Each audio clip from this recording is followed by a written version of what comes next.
Hello and welcome back to Conversations with Sharyn and Rosa. I'm Rosa, And I'm Sharyn. and we appreciate each and every one of you all for tuning in for another week of Conversations with Sharyn and Rosa. Before we even get into anything, I just want to say I am so sorry about the mic last week. I bought a new one and I thought it was better, but I guess not. Or maybe I just didn't have it hooked up right. I don't know. But it really was low. It was low when I went back to hear it at that point, but it was all the video that we had. So I had to release something. Right. And we're back and we're mic'd up. Yes. So I hope this week is a lot better. But thank you for still just tuning in and just, and giving us the feedback, because those are the things that we want to hear. And we do try to, rectify stuff that you all tell us that's going on. It's okay, but you can't catch all the balls in the outfield. We're good. But yeah, so anyway, my bad. I'm sorry. I appreciate you all for giving me for that. And before we get into today's title, I want to say two things. We got to do shout outs.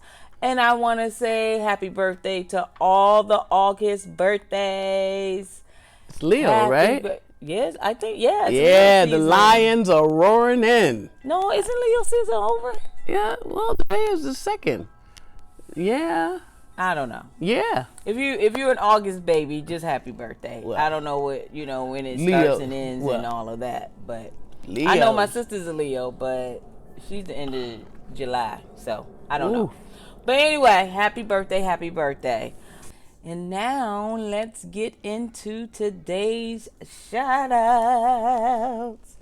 I actually had them open, but they did close on me, so now I gotta open them back up.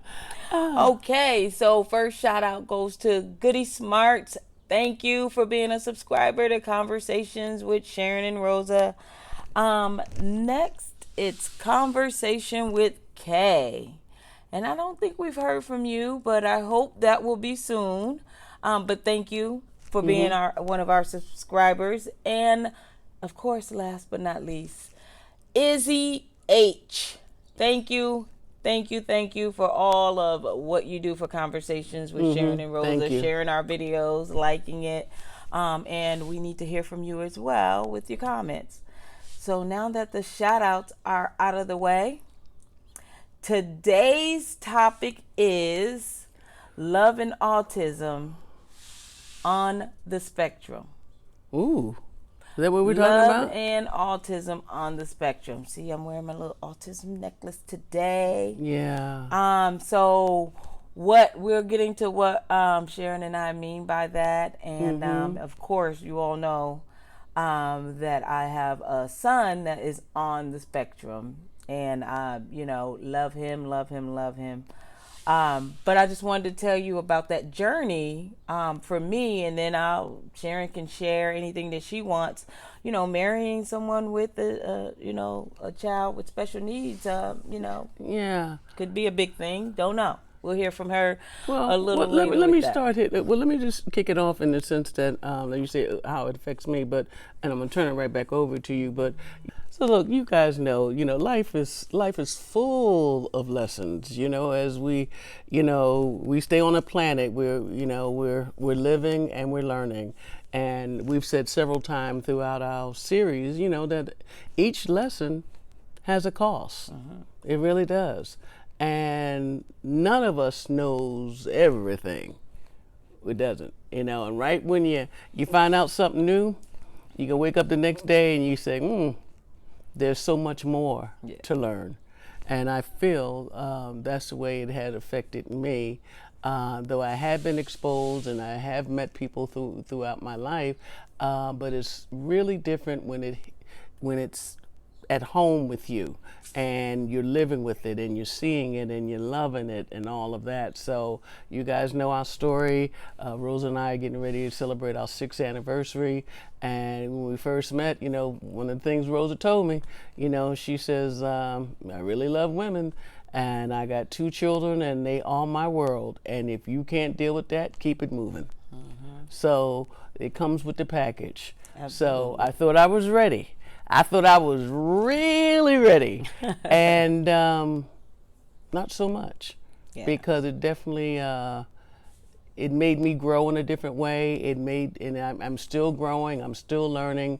And so Rosa's going to share with you today her story of, which is now our story of how we're dealing with raising a child with autism. So Rosa? And what that looks like, in the dating world, because, when you have a child, such as I do, I have 2 children, and my youngest son is on the spectrum. Your only son. Yeah, well, my youngest child, which is my son. He is on the spectrum, and I think for me, that part of my life was before I came out. So dealing with that, and then I can go into the other part a little later, but dealing with that was, a lot in itself. And being that I had a child before my youngest son, I was able to see some of those different things, the developmental stages that my son was going through earlier. I wasn't comparing the 2 children, but I definitely knew at what phase, my son should have been here and should have been there. So with recognizing that, I was able to, thankfully tackle a lot of my son's issues pretty early. So, I took him to his doctor as early as he was in daycare, and he went to daycare about a year and a half. 18 months. So, during that time, I was still breastfeeding, and so I was weaning him off of that. And when he was in daycare, some of the warning signs came there too, because his teachers was letting me know as well. So, I took him to his doctor, and, the first thing doctor says, oh, it'll happen, don't worry about it, and blah, blah, blah, blah. And during this time, my son kept getting a lot of ear infections, ear infection after ear infection. You clear one up, he got another one. And so finally what they ended up doing was putting tubes in his ears, in both of his ears. When he was 2 years old, he had a surgery, put tubes in his ears, and they said that, they will fall out when they were ready to fall out. But it was like he was learning to hear underwater. So already his speech was delayed. And my son really didn't even start talking until he was 4 years old. He didn't have any verbal skills at all, didn't say anything until he was about 4. Whoa. So if that was happening, and it seemed like it was, what exactly is autism before we go much further? Well, autism isn't really defined, and that's why they say it's on the spectrum, because different people will have different parts of things in their lives that just isn't where society say it should be. What's normal? Yeah, or what normal society says. Society dictates normality or whatever. Right, that's the word. Right. But so it has to deal with developmental issues, correct, right? And it's neurological.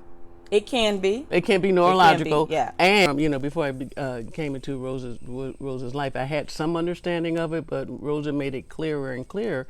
And of course, dealing with Peyton on a day-to-day basis. But it is neurological. It is a developmental disorder, and usually it's identified before the age of 3. So as you were saying that, you were looking, he was 18 months, and you were noticing some things that, is he, right? Because there's no clear definition, because I've read age 4 or whatever the case may be. But yeah, so I was able to identify some things. So yes. Fast forward, so at 4 we really started, because that's when we decided, well, we're going to get them tested. At 3 and then at 4, because at 3 they couldn't really tell us. They were like, well, we're not sure, and we had 2 psychiatrists test them. So at 4 we tested them, got them tested again, and got 3 different opinions at that point. Wow. 1 was with our healthcare provider, and 2 was private, so we paid out of pocket for those. And so 2 of them says yes, he was autistic. They had defined him as being autistic. One just said he was developmentally delayed, and with speech, and he had nutrition issues too. A lot of textures he was not familiar with. Matter of fact, he went from breast milk to water. He wouldn't eat or drink anything else. He would just went straight to water. So from this day, my son is 16 years old. He has only had water, breast milk, and water. Yeah, that's it. Doesn't like soda, no juice, no lemonade, no Kool-Aid. No Kool-Aid. Yeah. But he's a sweet eater. He just doesn't like those things. But and a lot of foods, he had like maybe 5 things that he actually liked, and some of it wasn't even that nutritious for him. But he had to eat something. So I was always trying to introduce something, and it just wouldn't work. So we went through a lot with him and got him a lot of help early. So he had help coming in his school. He had help at home where people would come into the home. We had respite for him. We had everything you can imagine to get him set up. Right. And I must say that he's a lot better at 16 because of it. Yes. And and I'm not saying, because I am definitely not an expert in any of this at all. No book, cut or nothing. I just went with what my son needed, and everybody's child will be different, and that's why it is the spectrum. So some of the things my son would do when he was a little younger were he would derobe in public, just take off his clothes. Just take his clothes off. Like where we are. He would in the middle of Walmart. Yeah, and look, I don't need my shoes. Lay on the ground and don't want to get up. Things like that. And according to some of his teachers, he was throwing bookshelves over. Now that I never experienced at home, so I'm still a little leery about some of the things that they said he did, because he didn't experience them at home. But maybe it was different. Maybe at home he was this way, and at school I'm not saying he didn't. I'm just saying I'm leery. He was saving his energy for class tomorrow. Exactly. So I was just leery about some of the things because my son was nonverbal at the time, so it wasn't like he could tell me. And even when he started getting speech, he wasn't able to tell you a whole story. You had to pick stuff out of it to try to get that something happened at school. And that's why it was important for me to keep my circle small, his circle small, and keep him on a day-to-day regimen. Like we needed to have a schedule. And so my house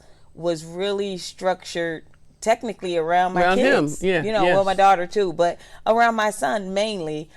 So I had a time where when he got off the bus, it was time. He had every, minute of the day, it was time to do something, So he had, as soon as he got home, of course, he would get a snack. Right. And that was like the first 30 minutes to just digress. Right. And after that, it was definitely homework. And he did this with his nanny. So I was normally at work.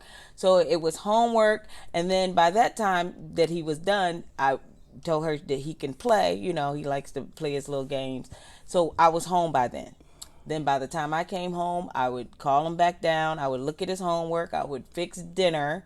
And if he had anything to correct or whatever, did that. And whatever the case may be. So it was like a schedule. And if it's a regiment. It was a regiment. And he might have had therapy, like every Wednesday and Friday. So depending on that, we would schedule around that. So everything was scheduled. And I just felt like that was important for him. And it was important for me because you got to give yourself time, because, when you have a child that's on the spectrum, the day doesn't always go as planned. You may wake up and something different may happen. He could go off or just be mad about something.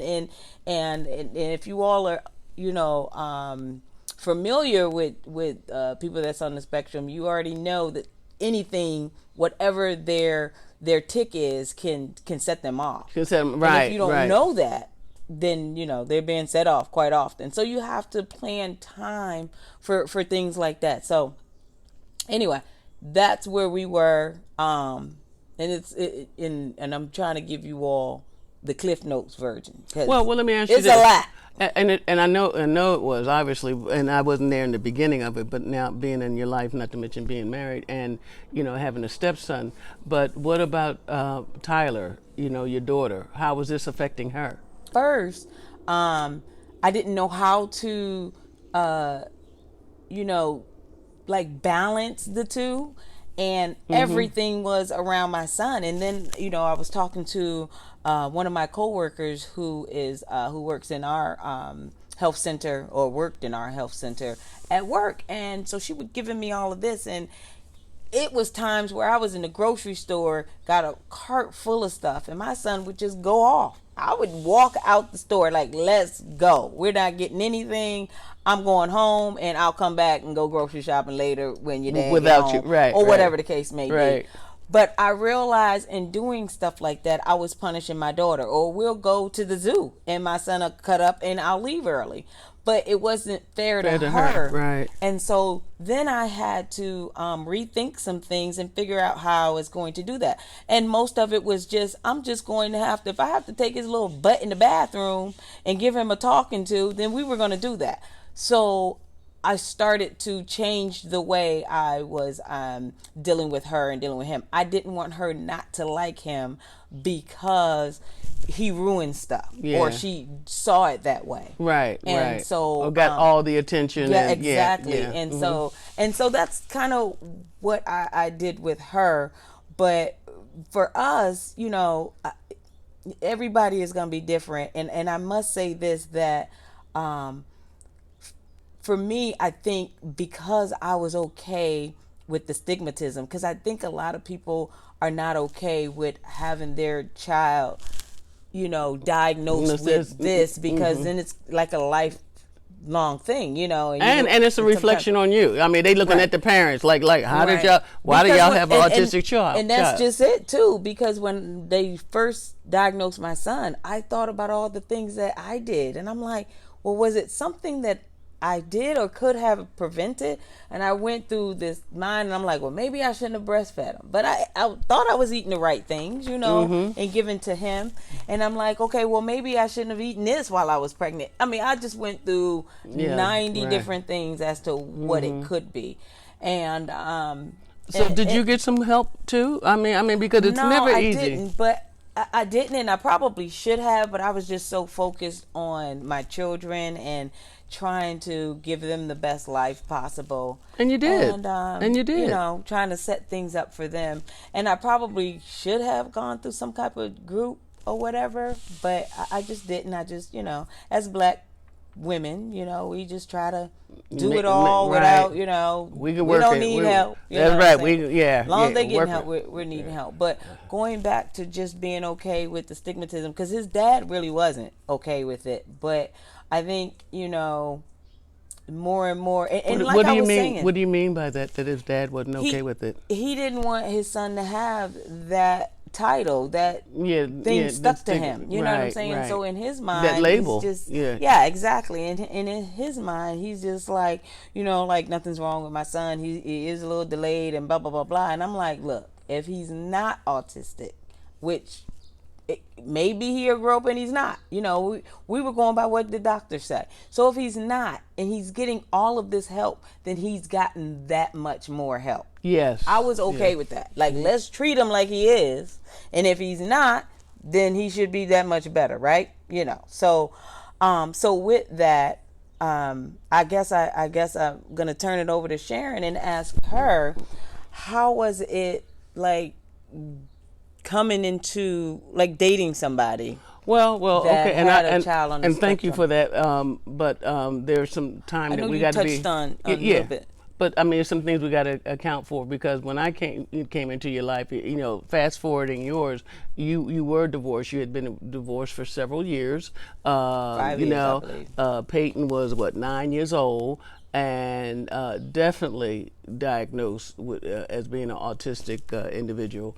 And so when I come to your life, so you're out, you're gay, you're having fun, you're a mother, and you're working hard, all of that. So surely I wasn't the first woman you had dated. So you seemed like you had things under control to me, you know, in the sense of making things work, you know, making sure that he has his regiment, Tyler had her things to do, and the things that you guys all did as a family. So in comes the aging lesbian, that would be me, and I meet Rosa, and you know, lovely house. The kids look, you know, were quote unquote well disciplined, you know, because I was not anti-children, I'm anti-crazy children, you know, in the sense of, you know, like they from the circus or something, you know, not at all, you know, very well, great manners. And I have to admit, even when I first met him, you know, I said, you know, he seemed hyper, if that's the word. You know, he did, you know, I didn't know if he was playing on the drums and doing the harmonica and playing basketball at the same time too. You know what I mean? He just seemed like he had a lot going on, you know, at one time. And he wasn't on meds. I never put my son on any type of meds. Okay. So that could have been why you saw him as hyper. Right. And not even knowing him, just meeting you, and you know, now meeting your children. So and like I said, I had a couple of reference points, but you know, you're a single woman dating, and you know, we had met, and all I was just saying is like, whoa, she's got a lot going on, you know, because you know, it's full-time mom, right, and you work full-time job, and you're gay, and you're out, and you're dating women, and you got all, you know, when I met Rosa, she always had this 7 loads of laundry to do.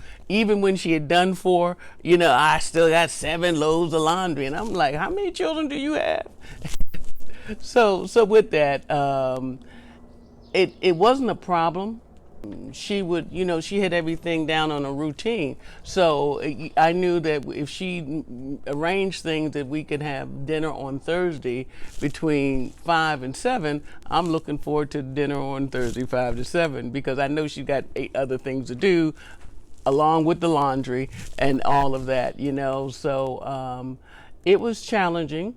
It was, you know, because we, you know, I couldn't just be, you know, like, hey, let's just go drive up to San Francisco, you know, this weekend. And like, no, because what about the kids? And is this a family thing? Are we going to take everybody? Well, you technically was, let's just drive up to San Francisco. You'd be like, oh, wait, but you got kids. Right. The kids was always a second thought. Right. When you were making plans. Well, because I've never had children, and children never had to be my first. Right. So as I was explaining to the parents, you know, I was just saying that one could say that I was a very self-focused person. Not selfish, but self-focused. When you are by yourself, it's all about me, you know. So then I meet, you know, young. Okay. That's next week's topic. Right. Okay, because it is still about. So it was very different. And yes, it was difficult some moments, you know, but you know, I had already signed up for it, you know, and I was really liking Rosa, you know, and Rosa was really liking me too, you know. Now the kids did not vote for me. Let me be clear, the kids did not vote for Sharyn. No, they didn't. Okay, so I think we'll go over that in a different show. So just like, I'm definitely no Mrs. Doubtfire. I'm not a magician. And I remember the first time Rosa had to go out of town and she asked me to watch the kids, stay with the kids. The longest 2.5 days of my life. I put everything up. Here is the emergency contact. Here is the schedule of the day, what you need to do. And all of that, but you know, but she did well. You did well. But I was, and I really was worried, because I've never. If someone say, "Watch my dog, watch my cat," hey, I got an elephant. Okay, watch the peanuts. Fine, I can do all of that. But when you're telling me, you know, watch the 2 kids, and I know they're not really feeling me. But that says a lot. And you know, and 2 things from that. You know, I wanted just to see how you were with the kids, but by also myself, that I trusted you alone with also 2 children. That I trusted you with my children. So you know, I wanted to see how that was going to to fit. And, I thought you did well. Well, my angst was, I was just afraid. I mean, I was afraid in the sense of, these are her kids. I said, oh my God, suppose they bump their head. Suppose something happened. Maybe, I'm thinking of all the worst case scenarios, and it's an awesome responsibility. Yeah. I mean, to be assigned, to have 2 children that you are, that you're responsible for. And but that was big for me to even leave them. Yeah. Because I just didn't leave my kids with anybody. And actually, with my job, if it wasn't a weekday, I'd take them with me. Right. They'd stay in the hotel or come with me to the different things because I was, blessed to be able to do that. It was a new experience. It definitely was a new experience. So I did okay, and then there were other times when I had to, be there for her in a different way, But it was just something that I wasn't used to. And and they call her really like, Mom, she ain't playing Monopoly with us. She wants to look at something else. We want, well, don't y'all have your own TV? You know what I mean? And it was interesting. And like I said, the rub for me was just like, I wanted to do well, and I wanted Rosa to know that it was okay for me to watch the children, but I was nervous. I was nervous, and then I said, suppose they tell her I made them eat worms, because kids are pretty savvy these days. Maybe they'd call the welfare people on me, you know what I mean? What's the people to come take the kids out of your house? DSS, they're like, this is my mother's girlfriend. We don't like her, and she ain't put no jelly on my bread. Click. And they know their address. We were married by then. But I must say that like I was saying earlier, I'm definitely not an expert in any way, shape, or form. This is just how I was able to raise my children and my son who's on the spectrum. But I must say that when I was dating, I used to in my mind think like, should I say something that I have a child on the spectrum? Because some people, may be okay with kids, but then it's like, oh, wait a minute, your child got special needs now. That's a whole nother, and for the record, dating. For the record, you did not tell me. No, I know I didn't, and that's why I'm getting ready to tell her. So when I started dating, I did. I told, I think I went out on three dates at three different times, not like back to back. Mm-hmm. And I told the women, but it was like it didn't go anywhere. You know what I'm saying? And I was just like, well, why would I tell people? Let me see, like if it's going somewhere, if it needs to even matter. They just need to know I have children, because my child that's on the spectrum, or my children, period, don't even affect their lives. At this point. So that's why I stopped saying it, and I would just mention that I have children. I don't, whether you have a child that's not on the spectrum versus one that is, they're still children. So whatever. And it's up there with, my child is an A student, my child is a C. So why would it matter? Yeah, why would it matter? Right.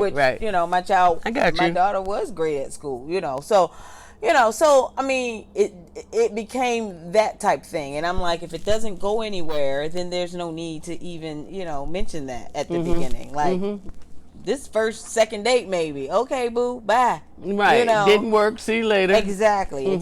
So, and half of them, the ones that I did tell, never even met any of my kids. So in my mind, I'm like, yeah, that's probably, not the biggest thing that I need to say. If we start, or right now, don't need to say it right now. And maybe some of you all may be like, no, you should tell it right at the beginning, and I should.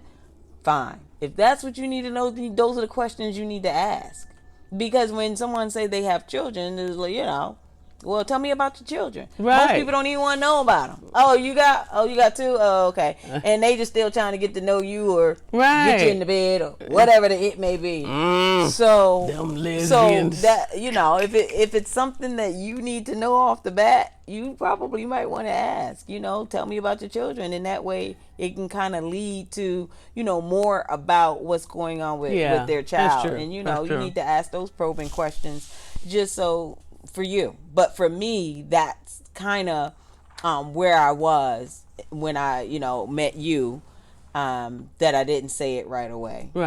Because I didn't know where it was going. Like, first date, we're eating dinner. Why would I need to talk about my son that's on the second spectrum? date, or third. Exactly. Right. So, anywho, with that being said, that's kind of what we wanted to talk about today is raising a child that's with on the autism, spectrum, or even dating a woman, I mean, we're dating married, someone who has children with special needs, or two children with special needs. Like, where do you fit in? How do you where do you parachute into this person's life? And then with you trusting me more and more, and it's just like, okay, well, Tyler has this at certain time, and little man's got this at certain times, and I had to remember schedules and this and that, and let's not forget he don't eat this, and he only wants chicken nuggets and only drinks water, and I'm just like, whoa, wait a minute, it was a lot, and it still is a lot, but it's okay. Yeah, and they've gotten older. I mean, they're 16 and 20. That's the main thing. Know that it's temporary. Well, it's not going to be temporary if someone's on the spectrum, because that is a lifelong thing. Yeah, but help is there, and you can get them to a point where they can be self-sufficient. So depending on where they are on the spectrum, right, I don't think it's I don't think it's that big of a deal. Like with my son, you won't even know he's on the spectrum unless you probably held a conversation with him. But if you just walk through the living room, there's nothing that he has, nothing to say. It's nothing telling about it. It's not. Yeah. He just looked like he's a handsome young man, exactly. And he's 16 and he's tall. If you have a conversation, you can tell about his speech and his delayedness. But he can talk in complete sentences now, and he's he's not gonna hold a whole conversation with you. It's going to be about 3 sentences. Wait a minute. His interest is going to be limited with you. Right. You're not talking about something he want to talk about. Like, okay. But he is a lot better, and I must say, absolutely, getting help early was key for us. Mm-hmm. And it was a lot, and it was stressful. I'm not going to say it wasn't, it was great. It was very stressful trying to keep up with all of that, but you knew you had to. But at the same time, and you had a lot of help. Yeah, but I mean, I created that help. It's work. I mean, that part, just getting that is. Wait a minute. I mean, if it took a team, but it's a lot of work getting a team. Yes, and finding the right team. Everybody cohesive and in place where they need to be. Yeah, like the whole a lot thing. Of work. And meeting with my son's teachers several times a week, and just all of that with a full-time job. So I'm not saying it was easy. I'm just saying for us, I'm glad that we did what we did, and we sacrificed a lot of things in doing that, like hiring a nanny. When I looked at the cost of daycare, and some of you all who have never even thought about this, when I looked at the cost of daycare, I'm like, I could probably hire one person that could come and be steadily in my house instead of taking him to this daycare where some things would, tip him off. And, whether it was another child, whether it was a teacher, and keep his environment close to something he was familiar with. Right. And like I paid $200 more for a nanny than I would just to keep him in daycare. So because it was important to us. So it just depends on, when you look at that, because people don't even think about that. Like, let me just hire a babysitter who can come every day and be here during this time and blah, blah, blah, blah.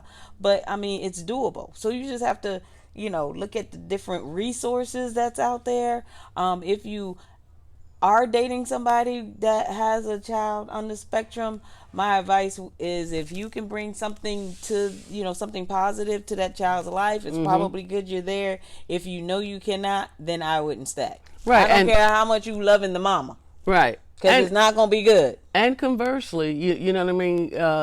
Especially with you don't want to upset his norm either. You cannot be dating 5 different women in a month and think that he or she is okay with it. Well, you can, but you don't need to be introducing them to your children. Right. You can, but it could very easily have an adverse effect on the child. And not because the people aren't nice and kind and sweet. It's just because that routine that they have, every time you introduce another element into it, it upsets the routine. Absolutely. And when I was separated and divorced from their dad, we had 50-50 custody. So every time they went to his house is when I would go on a date if I needed to date someone or, do what I wanted to do. So they never even knew like when I was dating. Right. Because it didn't affect them. And when they came back, I was like, no, I can't go.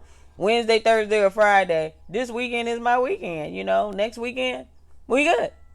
So it just depends, and there's a lot to go into because the spectrum is long. But what I will say is just having my son and learning a little bit more about what autism is, what being on the spectrum means. I feel like everybody I meet is on the spectrum somewhere. Because we all have a bit of something, that we are just anal about. It has to be this way, and that's a form of it. Like if you hate to, divert from something different, I mean. Okay, let's be very honest with our audience. Rosa's suspicion is that I may very well be on the spectrum too. So we all have a little bit of that in us. So right. it just not depends, that would be the worst thing, but yeah. I mean, some is just more it's more pronounced than others. Sure. Yeah, but some people keep it subtle, or some people you can hide different things that you got going on. Or just don't let it be known, right? And even if you're not hiding it, it's some people can know you for a long time and never know that about you, right? Because it all stems with when you're saying that it's neurological. I mean, if you're a hoarder, that's a neurological issue, right? Mm-hmm, so, I mean, it just depends. I mean, I'm not putting anything out there for anybody, but I'm just saying that I think, just looking at, I looked at people a lot different. And in different ways. Right. Since dealing with having, Right. Just knowing a little bit more with that. So, not trying to talk your ear off about it, but. Well, here we go. So the thing is, we wanted to touch base with that because, we are complex people living complicated lives, and you never know everything about anyone. So even though we have referenced it before, Rosa and I wanted to talk about it a little bit more this morning. So I know we're not the only ones. Surely someone out there has relatives that have some sort of autism, or they may be autistic themselves, or a parent of one. So, well, whatever it is, I just wanted to we wanted to share what our experience it has been and is with you, because that's just another part of the life that we live. We're talking to everyone in lesbian land and beyond, and this is Sharyn and Rosa, and that's just another thing that you know about us. But we are still growing and we're still learning, and we hope that you're doing the same thing. So until next time, as always, we're wishing you the very best of all good things. Stay safe and stay woke. And be okay with being okay and being different. It's okay. Yeah. So we love you though.